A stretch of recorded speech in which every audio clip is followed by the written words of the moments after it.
हो सकता है थोड़ा देना लेना पड़ जाए, वो बात की बात है, दोगे लोगे तो बाद में भी लेना पड़ेगा, पर किसी से काम निकालना है डायरेक्ट जाकर पूछो, डायरेक्ट बात करो।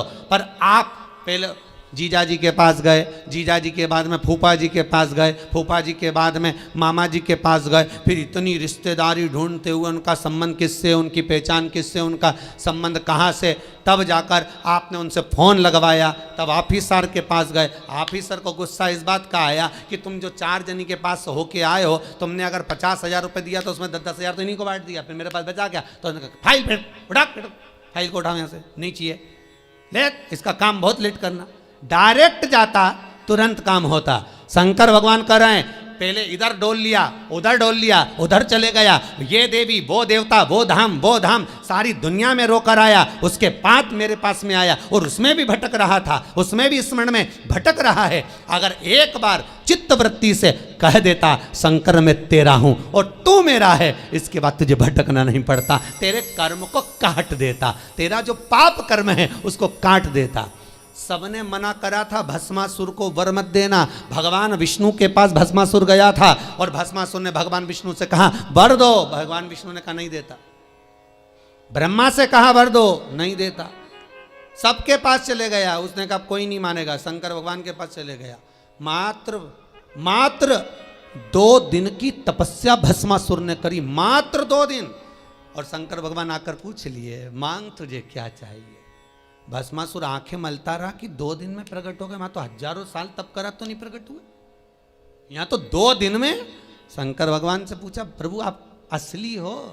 भस्मासुर बोला। शंकर भगवान बोले तो चिमटी खोड़ के देख ले, नकली हो असली हो? प्रभु इतने साल मैंने देवताओं का तप करा, वो वर नहीं दिए, आप कैसे आ गए? शंकर भगवान बोले तू तो 2 दिन तक तप करा, कहीं का आकर 1 लोटा पानी चढ़ा के चले जाए, 3 बार ताली बजाए, बम बम बोले, हम तो उतने में भी राजी। और यहाँ तो यहाँ हमारे ससुर ने तो यहाँ तक दक्ष प्रजापति का सिर कटा था, बकरे का मुख लगा था। बकरा क्या हिंदी में स्तुति करता है? बकरा क्या अंग्रेजी बोलता है? बकरा क्या उर्दू बोलता है? बकरा क्या बोलेगा? बकरा तो एक ही शब्द बोले, ब ब ब ब ब ब ब ब ब ब। अब मेरा ससुर जब ब ब ब बोला, मुझे इतना अच्छा लगा कि मेरा ससुर कितनी अच्छी स्तुति कर रहा है, तो शंकर भगवान ने उसी दिन कह दिया जो मेरे मंदिर में आके बम बम बोलेगा मैं समझ जाऊंगा मेरा ससुर आया है। इतनी सरल भाषा शंकर जानते हैं, दुनिया नहीं जान सकती, तो क्यों भटको रे? कभी यहाँ चले गए, कभी वहां चले गए, कभी उससे कह दिया, कभी उससे कह दिया। डायरेक्ट शंकर के पास सीधे।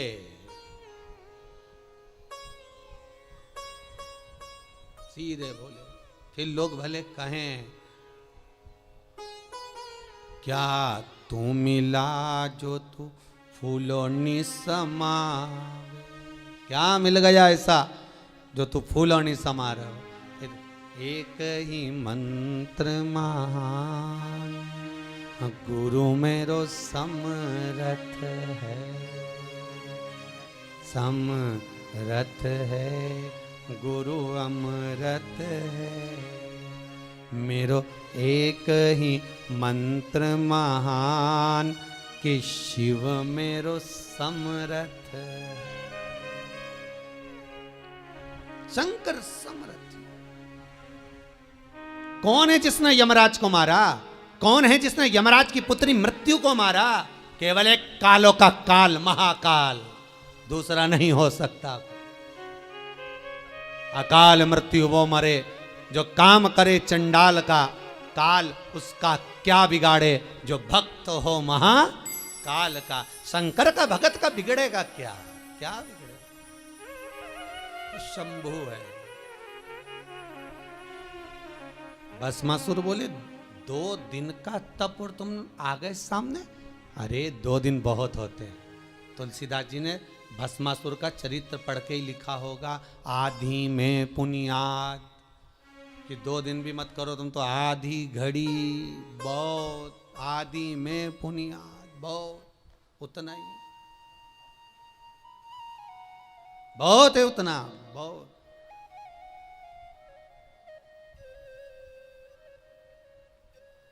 ज्यादा नहीं महाराज। रावण को बाबा तूने लंका दिया,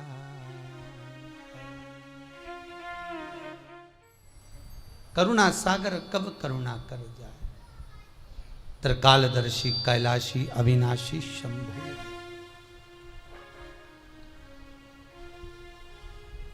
महाराज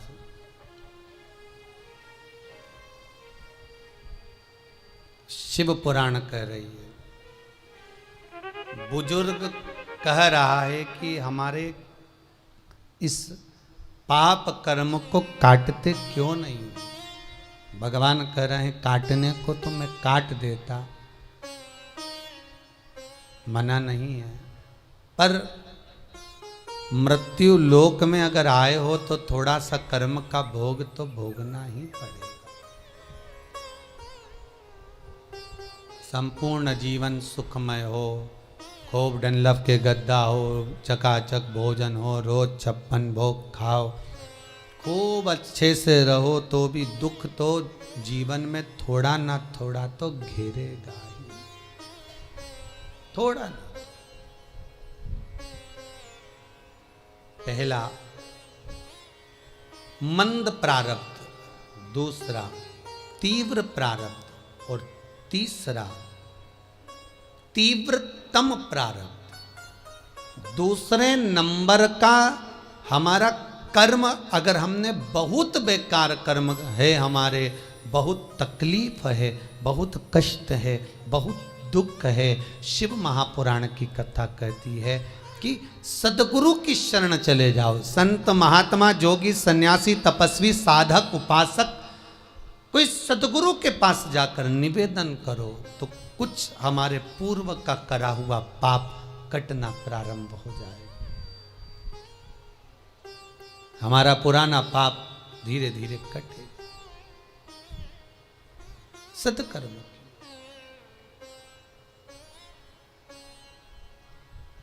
फिर एक निवेदन करूंगा, जीवन में अगर बहुत तकलीफ है, बहुत कष्ट है, आपको पहले भी कहा फिर कहते हैं 15 अक्टूबर को शिवरात्रि पड़ेगी।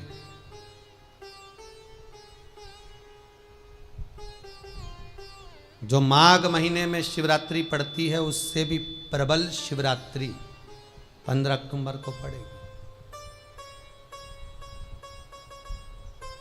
ये शिवरात्रि अधिक मास के महीने की शिवरात्रि है, अश्विन की। 19 वर्ष के 2 बार गैप करने के बाद ये अश्विन का जो अधिक मास आता है, इसके बाद 183 वर्ष के बाद आएगा, और 183 वर्ष के बाद फिर इसमें की शिवरात्रि प्राप्त होगी। और 183 वर्ष किसने देखे? कौन ने देखे? और निवेदन करूंगा, अगर जिंदगी में थोड़ी सी तकलीफ है, दुख है, कष्ट है, परेशानी है, तो उस शिवरात्रि को हाथ से मत जाने दो। 15 अक्टूबर वाली शिवरात्रि को आपको पहले भी कहा कि क्या क्या वस्तु भगवान शंकर को हम रात्रि के समय पर चढ़ा दें, जिससे हमारा रोग समाप्त हो जाए, हमारी बीमारी समाप्त हो जाए, हमारे जीवन में सुख समृद्धि लक्ष्मी आ जाए। वो समर्पण का भाव हो। और शिवरात्रि आने में देरी है, 15 अक्टूबर में भी अभी देरी है, और आपके जीवन में बहुत कष्ट है, बहुत कष्ट। महाराज 5 कमलगट्टे, 5 बेलपत्र तांबे के लोटे में जल भरकर रख लीजिए। सीधे हाथ पर उस कलश को रखो जिसमें 5 कमलगट्टे और 5 बेलपत्र रखिए। श्री शिवाय नमस्तुभ्यम शिव महापुराण का मूल मंत्र है, जैसे भागवत का मूल मंत्र है ओम नमो भगवते वासुदेवाय। शिव महापुराण का मूल मंत्र है श्री शिवाय नमस्तुभ्यम। इस मंत्र का 5 बार स्मरण कर कर आपको जो तकलीफ है उसको हृदय चित्त से धरकर मस्तक से कलश को लगाकर किसी एकांतेश्वर महादेव पर, एकांतेश्वर महादेव मतलब अपने गांव से, नगर से, शहर से जो बाहर खेड़े में हो, बिल्कुल बाहर, जिस शिवलिंग पर कोई पूजन करने ना जाता हो, एकांत में बैठे हो, जंगल में बैठे हो, कहीं किसी वृक्ष के नीचे विराजमान हो, ऐसे एकांतेश्वर महादेव पर अपनी कामना कर कर वो जल समर्पित कर दो। एक बेलपत्र, एक कमलगट्टा उठाकर अपने घर पर लेकर आ जाओ। जो तकलीफ बहुत ज़्यादा हो रही है 5 दिन में आपको मालूम पड़ जाएगा, 5 दिन में अंतर आ जाएगा। शिव का अनुमोदन करो, शंकर का स्मरण करो। महाराज, ये अश्विन का जो अधिक मास है 183 वर्ष के बाद वापिस आएगा। योग, ये योग पहले मिल जाता 19 वर्ष में, पर अब मिलेगा 183 वर्ष।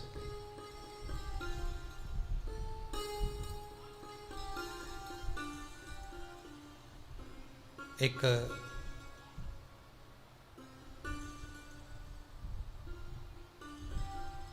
किन्हीं माता जी का एक प्रश्न था, वो ध्यान में नहीं आ रहा है वो कहाँ से थी, कि उन्होंने एक प्रश्न किया था, व्हाट्सएप पर लिखा हुआ आया था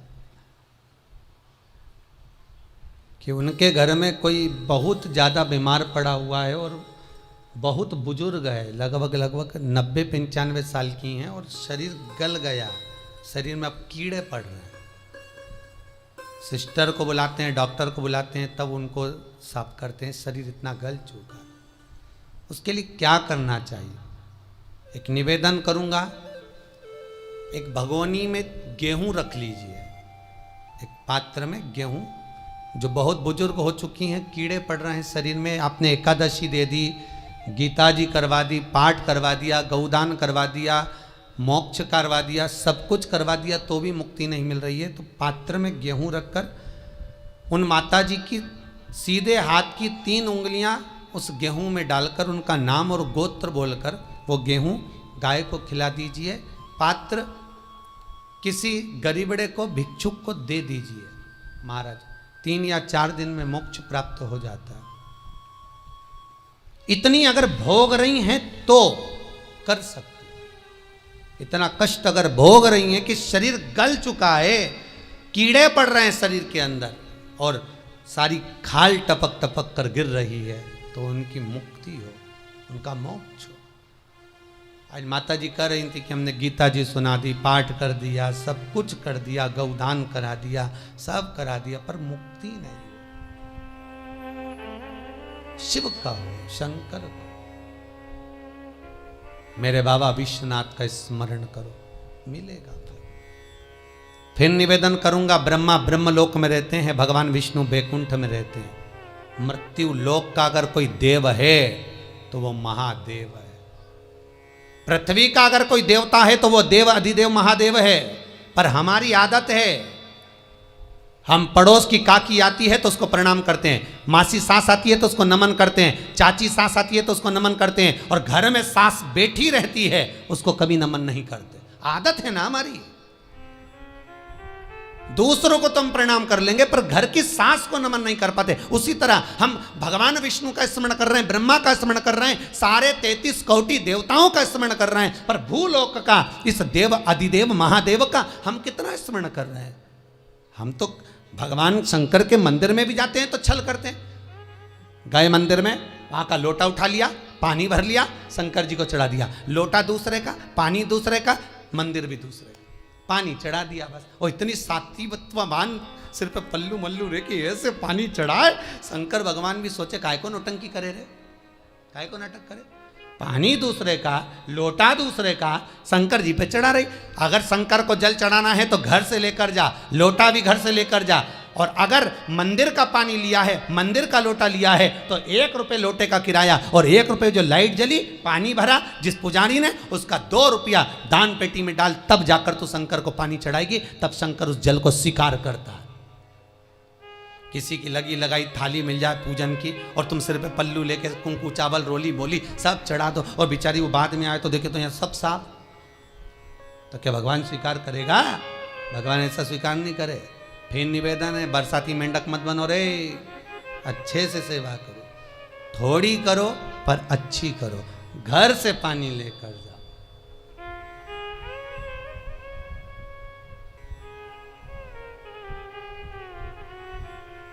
कल कोतवाली चौराहे से, हमारे सीहोर के कोतवाली चौराहे से कोई बहन जी आई थी 33 मालपुआ लेके,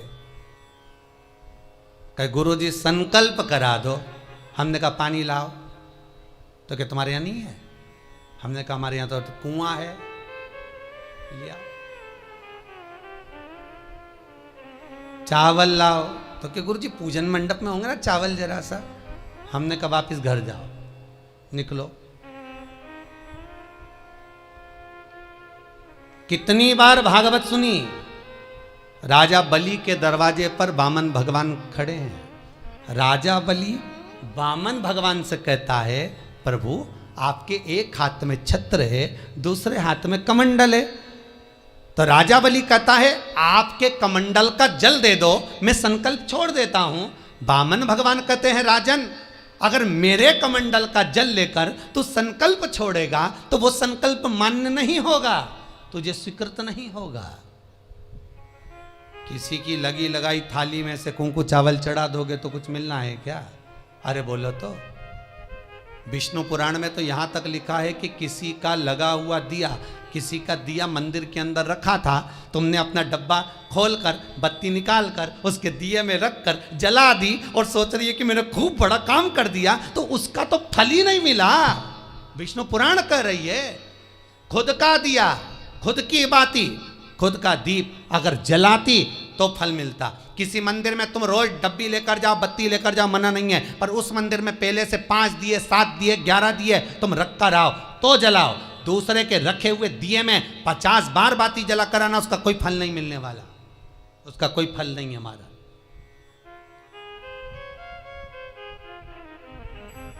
खुद का जल लेकर जाओगे, खुद का लोटा लेकर जाओगे तो फल। यहां तो स्वयं भागवत कह रही है, राजा बलि के सामने वामन भगवान कहते हैं राजन तेरे कमंडल को लेकर आ, उससे संकल्प छोड़, अगर मेरे जल का संकल्प छोड़ेगा तो उसका कोई फल नहीं मिलने वाला। राजा बलि अंदर गया, जाकर भी उसने कर्म बेकार कर दिया। राजा बलि ने क्या, कमंडल लाना था खुद का, उठा लाया शुक्राचार्य जी का। शुक्राचार्य जी का कमंडल उठाकर लाया, इसलिए शुक्राचार्य जी कमंडल के अंदर जाकर बैठ गए, एक आंख लगाकर देखते रहे। जल बाहर नहीं निकलने दिया शुक्राचार्य जी ने कि मेरे कमंडल का जल कैसे निकल जाए भला। फिर भी राजा नहीं माना, तब एक कुसा खींचकर उसकी टोंटी में दी तो शुक्राचार्य जी की आंख फूट गई। शुक्राचार्य जी ने कहा राजा बलि तू जान नहीं पाया, मेरे कमंडल का जल लेकर गया और मेरी आंख फूटी है, मैं तुझे श्राप देता हूं कि तू सत्ता से विहीन हो जाएगा। राजा बलि की पूरी सत्ता चली गई, पूरी सत्ता मात्र कमंडल के जल के कारण चली गई। तो आप अगर दान करने जा रहे हो, आप कन्यादान करने जा रहे हो, आप गौ दान करने जा रहे हो, आप वस्त्र दान करने जा रहे हो, आप मालपुए का दान करने जा रहे हो, आप स्वर्ण दान करने जा रहे हो, तो जल चावल आपका होना चाहिए, संकल्प आपका होना चाहिए, दूसरे का नहीं। इसलिए नैमिषारण्य में जो 108 शिव महापुराण की पोथी बिठाई तो वहां जो संकल्प छूटा आपके घरों में छुड़वाया है, घर के अंदर। और 15 अक्टूबर को जो शिवरात्रि का उत्सव रात्रि को 9:20 से 10:20 पर इसी टीवी चैनल पर जो हम कराएंगे, उसका संकल्प आप अपने घर में बैठकर छोड़ना, यहां नहीं, अपने घर में। और अगर कोई यहां आता भी है तो साथ में पानी की बोतल लाओ, चावल लाओ, पूजा की थाली लाओ, फिर बैठो। अपना संकल्प अपना होना चाहिए, उसका फल हजारों गुना प्राप्त होता है।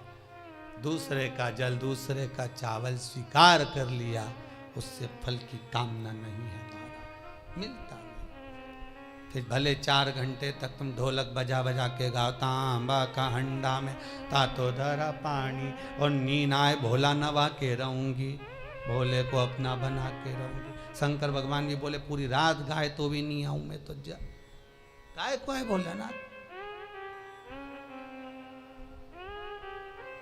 शिव को मनाने के लिए आडंबर की जरूरत नहीं है, शंकर को मनाने के लिए बहुत साधना करने की भी जरूरत नहीं है। शंकर तो कहते हैं 3 बार ताली बजा दो, बम बम बोल दो, उतने में भी राजी हूँ।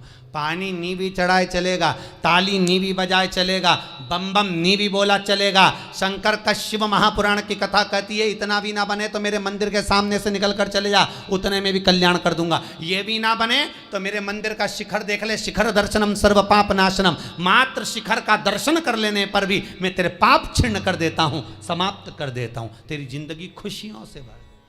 शिव करें उतने में भी संतुष्टि है।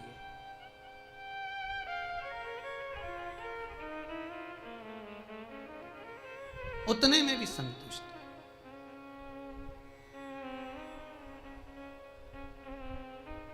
शंकर का अनुमोदन करने वाला, शिव का स्मरण करने वाला है। तो अगर मालूम पड़े प्रारब्ध के कारण कोई कर्म के कारण हमें मिल भी रहा है तो वो समाप्त होगा, वो मिटेगा। और बाबा से कहते रहना ना, भोला सब दुख काटो मारा। बाबा बस कृपा कर कर मेरे दुखों को काटिए। बाबा बोले शिव उस बुजुर्ग से कहते हैं तुम्हें कर्म का भोग भोगना पड़ेगा। बाबा ये कर्म का भोग मनुष्य क्यों भोगता है? शंकर कहते हैं पूर्व में जो कर कर आए हो उसके अनुसार फल मिलता है।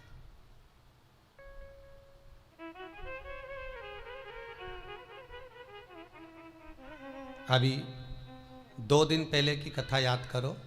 कथा में कहा था खूब भगवान ने धन दे दिया, जिसके घर में 10-10 नौकर लगे और घर का मालिक इतना चड्डा पहनकर टी शर्ट पहनकर कुत्ते को छी करा रहा है। कथा में कहा था कि नहीं कहा था?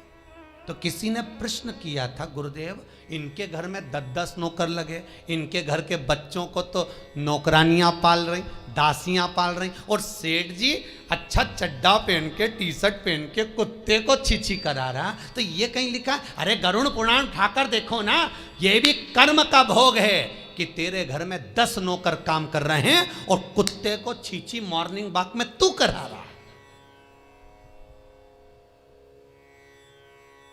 तुमने भी देखा होगा रे, जितने लोग टीवी पे कथा सुन रहे हैं, सही बताओ ईमानदारी से, अपनी अपनी स्वीकृति भेजना हो व्हाट्सएप पे जरूर। देखा होगा कि नहीं देखो, सुबह सुबह लोग कुत्ता इतनी शान से घुमाए, कुत्ता इनंग जाए तो वो इनंग, कुत्ता उधर जाए तो वो उधर। हमें ये समझ में नहीं आया कि ये कुत्ते को घुमा रहा है कि कुत्ता इसे घुमा रहा है। वो इधर जाए उधर, उधर जाए उधर, उधर जाए, कहाँ कर। इसलिए निवेदन मत बुरे कर्म कर बंदे, वरना पछताएगा।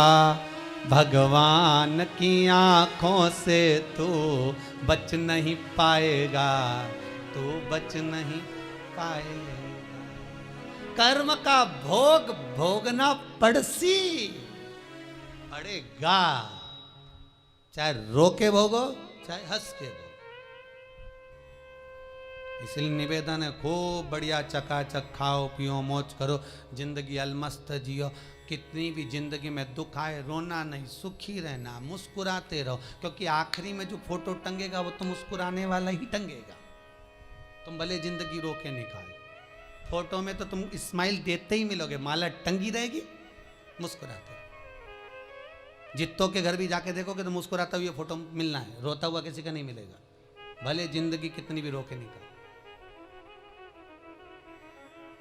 चित्त वृत्ति को लगाओ भजन में, कीर्तन में, स्मरण में। जितना समय गया जाने दो, जो बचा उसको शंकर में लगा दो, शिव में लगा दो। महाराज कर्म का भोग भोगना है, गति प्रारब्ध की।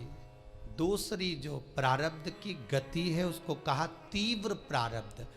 इसके भोग को अगर तुम भोग रहे हो, दुख आया है तो संत सतगुरु की शरण में जाकर कहो, दुख मिटेगा। तीसरा है तीव्रतम प्रारब्ध। इस प्रारब्ध में अगर बहुत ज्यादा दुख आ गया तो कुछ ना करिए, एक काम करो, एकांत में बैठकर शिव का स्मरण करिए। शंकर का भजन।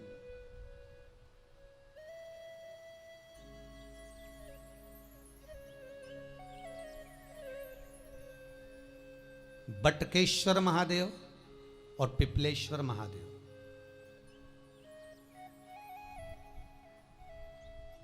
पिपलेश्वर महादेव जिस जगह पर दधीची ऋषि की धर्म पत्नी सुवार्च के सम्मुख में दधीची ऋषि के प्राण देवता ले लेते हैं, अस्थियों का कंकाल हो जाते हैं दधीची बाबा। उनकी धर्म पत्नी रोती हुई अपने पेट पर पत्थर मारती है गर्भ को नष्ट करने के लिए। वहाँ शंकर भगवान प्रकट होते हैं पीपल के पेड़ के नीचे। शिव जी का नाम पिपलेश्वर महादेव हुआ। जो बालक पीपल के पेड़ के नीचे जन्मा उसका नाम पिपलाद हुआ। दो महादेव अपनी पुस्तिका में लिख कर रख लो, एक बटकेश्वर महादेव और एक पिपलेश्वर महादेव। अदालत में कोई कार्रवाई चल रही है, अदालत में कोई केस चल रहा है, अदालत में कोई बात चल रही है, नहीं जीत मिल रही, नहीं विजय मिल रही, हार गए, पेशियां लगा लगा कर एक बार बड़ के पेड़ के नीचे बालू मिट्टी का शिवलिंग बनाकर उसकी पूजन करो। पूजन अर्चना कर कर दही 3 चम्मच नाम लेकर चढ़ाओ जिसके साथ केस चल रहा है, और 3 चम्मच दही चढ़ाकर उस दही को उठा लो और रुमाल पर उसके छापे लगा लो, सफेद रुमाल पर। भगवान शंकर की पूजा अर्चना कर कर जल में विसर्जन कर दो बटकेश्वर महादेव का नाम लेकर, और उस रुमाल को घड़ी बनाकर रख लो। अगली पेशी जब हो उसको साथ लेकर जाओ, केस जल्दी निपटेगा, विजय प्राप्त होगी। मात्र 3 सोमवार करिए बटकेश्वर का स्मरण। उसी तरह पिपलेश्वर महादेव, कितनी भी बड़ी जिंदगी में रोग हो, चाहे कैंसर जैसा हो, लीवर हो, किडनी हो, कितना भी बड़ा रोग हो, भगवान पिपलेश्वर महादेव का स्मरण करिए। पीपल के पेड़ के नीचे शंकर भगवान के शिवलिंग का निर्माण कर कर उसकी पूजन अर्चना करिए, उस पर शहद चढ़ाइए। पीपल का वृक्ष, आंवले का वृक्ष, शमी का वृक्ष, बेलपत्र का वृक्ष, ये औषधि पूर्ण है महाराज। डॉक्टर ने कह दिया डायलिसिस कराना जरूरी है, तो एक बार इस शिव महापुराण का उपाय जरूर करना। डायलिसिस कराने से पहले 5 छोटे छोटे पीपल के पत्ते लेना, शंकर जी का शिवलिंग का निर्माण पीपल के पेड़ के नीचे करना, मट्टी का पार्थिव शिवलिंग निर्माण कर कर उसकी पूजन कर कर बेलपत्री 5 चढ़ाकर 5 पीपल के पत्ते, 5 शमी के पत्ते शंकर पर चढ़ा देना। आरती पूजन करना, शमी का पत्ता बेलपत्र छोड़कर 5 पीपल के पत्ते उठा लेना। जिस व्यक्ति को डायलिसिस का बोला है उस व्यक्ति को 5 पत्ते पीस कर छान कर पिला देना। 3 दिन बाद फिर जाकर डॉक्टर को चेक करवाना, डॉक्टर डायलिसिस का मना कर देगा, लीवर किडनी अपना काम करना प्रारंभ कर देगा। पिपलेश्वर महादेव की पूजन, पीपल के पत्ते की औषधि जीवन का सुख दे जाती है। कोई पिपलेश्वर महादेव सहज नहीं है महाराज। कितना विचित्र वर्णन है, प्रैक्टिकल जरूर करना। सीओर वाला महाराज कहीं झूठ तो नहीं बोल रहा, और व्हाट्सएप पे लिखकर भी भेजना करा कि नहीं करा, क्योंकि शिव महापुराण की लेखनी है। वेद व्यास जी महाराज वर्णन करे, गलत नहीं कर सकते। किसी को बहुत खून निकल रहा है, बहुत एक्सीडेंट हो गया, खून पर खून निकल रहा है, उसको अगर होश है और वो होश में है तो 5 पीपल के पत्ते किसी भी वृक्ष के तोड़कर पिपलेश्वर महादेव का नाम लगकर उसको खिला दो, चबा चबा कर, उसी समय खून निकलना बंद हो जाएगा, रक्त बंद। पिपलेश्वर महादेव का मात्र स्मरण ही सुख दे जाता है, आनंद की अनुभूति करा देता है। मात्र पिपलेश्वर महादेव। बहुत बड़ा ऑपरेशन कराने जा रहे हो तो उसके 15 दिन पहले पिपलेश्वर महादेव का पूजन कर कर, अर्चना कर कर, भगवान शिव का स्मरण कर कर, पीपल के पत्ते की माला बनाकर हनुमान जी को चढ़ाकर फिर ऑपरेशन के लिए जाओ, जिससे दूसरी बार ऑपरेशन की जरूरत ना पड़े। शरीर का जिसका ऑपरेशन है वो अच्छा हो जाए। श्रेष्ठ पिपलेश्वर महादेव। भगवान शिव ओघड़ दानी शंकर।